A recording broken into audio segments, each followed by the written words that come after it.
Here is the influencers in the wild. What is that audio? The pizza making class, Chef O experience. This is Michael O. He's a private chef from Atlanta, Georgia. You have no idea how happy I am. Since being let go from his corporate job during the pandemic, Michael has been pursuing his passion-turned-side hustle, cooking full-time. Since then, he has more than doubled Oh my his god, income. that looks so good. The money's coming in. You know, I can't complain. And I'm actually enjoying what I'm doing. How this millennial brings in $14,000 per Michael month has as no a private formal chef. culinary training. In fact, he's never even worked in a professional kitchen. But hospitality is as much about entertaining guests as it is preparing amazing cuisine. Hello? I could be the next Gordon. Oh my god. No, I'm kidding. You know, cooking's just not necessarily my thing, but that's pretty damn good. I'm assuming he's super interactive with the people that he's associating with, his clientele. He's not just like, oh, I'm there to cook the food and cook, and then cooks it and then he's done. Like, obviously he's really personable. And it doesn't take long to see how his outgoing personality connects with his clients. I enjoy meeting new people. I enjoy, you know, the satisfaction that they get from the... Oh my god. Somebody said it's burnt. Dude, that looks really damn good. Like, that's homemade pizza. Like on flatbread or something. Like that's homemade. I need a private chef. Food, you know, that I prepare for them and the experience that I bring to their home. Since going I wonder what he full-time charges in per house. 2020, Michael has been preparing about 4 parties per week. He also holds virtual cooking classes for big Silicon Valley corporations. We're at the final stretch. Prices vary depending on how many people and the type of cuisine they want, but usually range from $150. You know what I never understood? I understand the portion. Well, I kind of understand the portioning. I'm gonna be honest. I literally do not understand the portioning aspect when it comes to plating food like this. I understand the plating and making it pretty and presentation. Okay, I get that, but the portions can be a little bit more. Like, you can still make it pretty and present it really nice, but just a little bit more, because that's like, you cut that in half with a fork, and I mean, you get 2 forkfuls of an eggplant with tomato, and you're done. Like, that's it. $350 per person. Altogether, Michael is bringing in around $14,000 each month. I knew that. What's his overhead? When I realized that the amount of money that it took me years to save is equivalent to like what I'm making right now within 2 months. Here's what's crazier. Here's food for thought. I know he's doing like streaming conferences for corporate companies who want to learn how to do like catering or corporate events. I get that for people who want to do like catering for corporate events or want to do private chef lessons, but via online for learning and preparing and planning meals and stuff like that. Like, I get that, but there's a whole other market of just individuals out there who would love to learn how to like make certain types of food and get recipes for it, right? And there's just other people who like just enjoy watching cooking videos. Like, there's millions and millions of people who like that. So, food for thought. What if he still did what he did, but asked for permission for some locations to live stream on Twitch or something? Just saying on Twitch, because Twitch is, you know, being a Twitch streamer, where you can live stream from Twitch. We'll use Twitch as an example, because that's where I stream. That's where we're streaming, guys.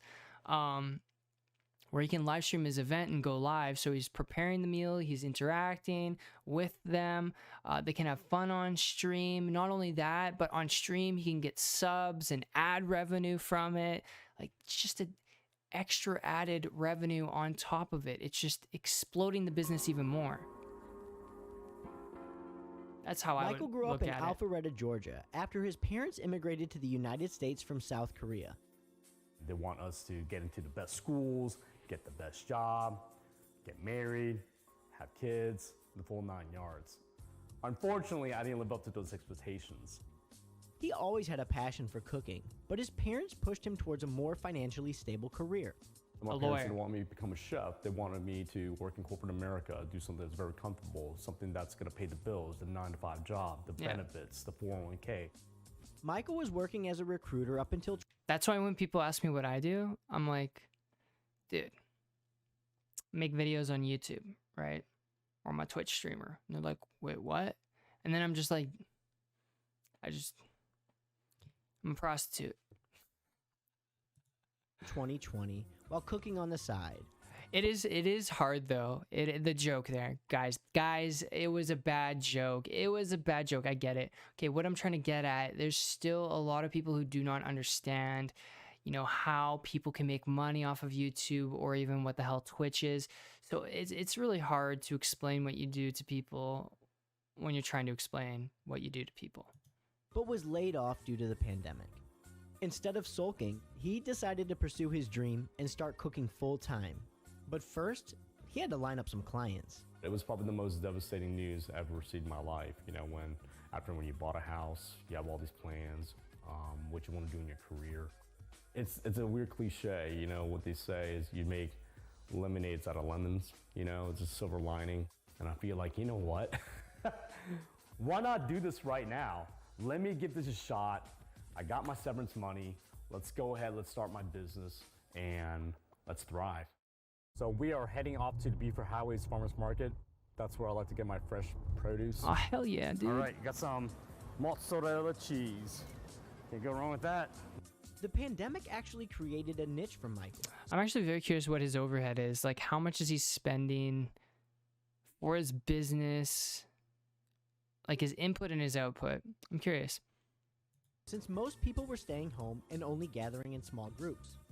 Restaurant dining rooms weren't open, so if they wanted a culinary experience, they had to happen inside of people's homes. Michael took full advantage. You know, a lot of trips, a lot of parties were canceled due to the pandemic. And so they realized, you know what, we want to have an intimate experience, and that's how they were able to find me on Instagram. What's up, man? How are you? Doing good, man. I gotta go with some hanger steaks, man. Michael O has never worked one day in a professional kitchen or attended any type of formal culinary training. I feel like that's irrelevant. Like, you do not need to be... A lot of people have this cliche idea. I guess it's just like an old school way of thinking where you have to have... You know, it's like even for business, like you have to have gone... If you want to start a business, you have to have gone to school to start a business. Like, gone into business school or whatever, gone into marketing. You don't need to. Like, it's just...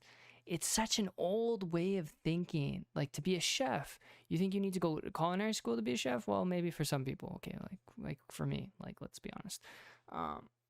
But if you can pick up the essentials, I mean, everything you need to like become a chef, you could probably just watch YouTube videos and become educated on it and become an even better chef because it's up to date. You're getting the latest and greatest techniques from like not only people within your area and of your culture, but of different cultures. So you can like diversify your cooking and your experience. So, I mean, the internet is just such a powerful tool. Like, why is there even such thing as schools anymore? 100% self-taught. But posting his culinary creations on Instagram created a massive audience for him. I always post all these pictures. I do all these travels, kind of living like Anthony Bourdain. And one day someone reached out to me, asking me if I could be a private chef for his wife and her partners. And next thing you know it, I'm like, I don't even know what I'm doing, but yeah, I'll do it right away. And so that was my very first gig that I ever done on the side. After the success of that first party in 2016, his cooking gigs took on a snowball effect. One client would post on Instagram or Facebook, and some of their followers would reach out. They see stories about their friends post, right? They see I'm getting fucking hungry now. And all these great experiences that they want to capture. Dude, it's all that. 3:30 in the morning, and I'm fucking starving now. Well, I know, man. Okay, did we look at that ground beef? Why is it looking like some kind of Raggedy Ann looking ass hair spiraled up like that? Why do they got to do that? Michael's weekends quickly filled with private parties. But even still, he made travel a priority so he could continue learning new cuisines and techniques. I'm traveling around the world and I'm acquiring a lot of knowledge. I go to Bologna, Italy, learn how to make pasta, and I fell in love with it. And I'm saying to myself, you know what? This is something I could actually do. This is something I can make a living out of. I could actually come back to the States and show people how to make pasta from scratch, bring the experience to their home. Michael still doesn't have a formal website or a booking process. The majority of his clients reach out through DM or Facebook groups. Thanks, man. I appreciate it. Yeah. Alrighty, we're off. What I'm doing right now, you got some fresh tomatoes right here, and just kind of squeezing them. Going full-time proved to be lucrative for Michael, but with That more looked parties disgusting, I'm taking not gonna place each lie. week, soon he was being stretched too thin. He needed to bring on some help. The mangoes aren't really ripe here, so I'm just gonna get them super rich. Okay, that's fine, man. Now that Michael has extra hands, he is able to increase his catering capacity. Here we are right now in June, and I'm already booked down until November, December. You know, the weekends are all booked. Been kind of crazy. Never thought that it would be like this. Fruits of their labor, Michael It's Michael O. It's me. Some people hate onions and cilantro, but like when they make eat chimichurri,